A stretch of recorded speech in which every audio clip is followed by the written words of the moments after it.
ಈಗ ಜೋರಾಗಿ ಗಾಳಿ ಬೀಸೋದು ಆಲ್ರೆಡಿ ಒಂದು ಎಸ್ಟಿಮೇಟ್ ಮಾಡಿದ್ರಿ ನೀವು ಹಾಕಿರಲ್ಲ ಅದು ವ್ಯಾಪಾರ ಹಾಕಿರಲ್ಲ ಆ ಎಸ್ಟಿಮೇಟ್ ಅದು ಸ್ಯಾಂಕ್ಷನ್ ಆಗಿದೆ. ಈಗ ಇದು ನೀವು ಹಾಕಿರೋದಲ್ಲ, ಇವಾಗ ಅವತ್ತು ನೀವು ಹಾಕಿರೋದು ಈ ಎಸ್ಟಿಮೇಟ್ ನಂಬರು 3300 ಹೇಳಿದೆ. ಈ ಎಸ್ಟಿಮೇಟ್ ಡಿವಿಷನ್ದಾಗ ಇದೆ, ಸ್ಯಾಂಕ್ಷನ್ ಆಗಿಲ್ಲ. ಅದು ನೀವು ಮೊನ್ನೆ ಒಂದು ಯಾವುದೋ ತೋರಿಸಿರಲ್ಲ ಬೇರೆ ಎಸ್ಟಿಮೇಟ್? ಇಲ್ಲ ಸರ್, ಅವರು ಸರ್ ದೇವರು ಸರ್ ಹಾಕಿರ್ತಾರೆ, ಅದನ್ನು ನಾನು ಫಾರ್ವರ್ಡ್ ಮಾಡಿದ್ದೆ. ಈಗ ನನಗಂತೂ ಹಿಂದಿಂದ ಯಾವುದೂ ಮಾಹಿತಿ ಇಲ್ಲ. ಅದು ನೀವು ಹಾಕಿರ್ತಕ್ಕಂಥ ಈ ಎಸ್ಟಿಮೇಟು 330051 ಈ ಎಸ್ಟಿಮೇಟು ಡಿವಿಷನ್ದಾಗೈತೆ, ಸ್ಯಾಂಕ್ಷನ್ ಆಗಿಲ್ಲ. ಇವೆಲ್ಲ 6 ನಂಬರ್ ಹಾಕಿ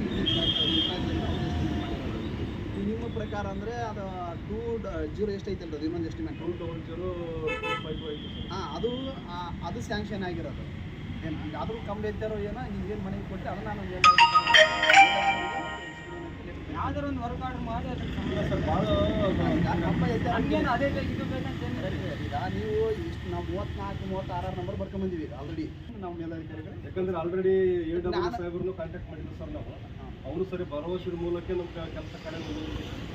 ಯಾಕಂದ್ರೆ ಇಲ್ಲಿ ಜೋರಾಗಿ ಗಾಳಿ ಬೀಸೋದ್ರಿಂದ ಏನಾಗುತ್ತೆ ಸರ್, ಬಲಿಸ್ಲಾರ್ಬೇಕು, ಅದು ಏನಾಗುತ್ತೆ ಅಂತ ಸ್ಕಿನ್ ಔಟ್ ಆಗಿ ಕಂಡಕ್ಟರ್ಸ್ ಆಗಿ ಯಾರೋ ಮುದುಕರಾಗಲಿ ಇದಾಗಲಿ, ಈಗ ಇವ್ರ ಮೊಮ್ಮಗಳು ಸಹಿತ ಏನಾಗಿದೆ ಸರ್, ಆಟ ಆಡೋಕ್ಕೆ ಹೋಗಿ ತುಳಿದಷ್ಟೇ ಇನ್ಸಿಡೆಂಟ್ ಆಯ್ತು ಸರ್.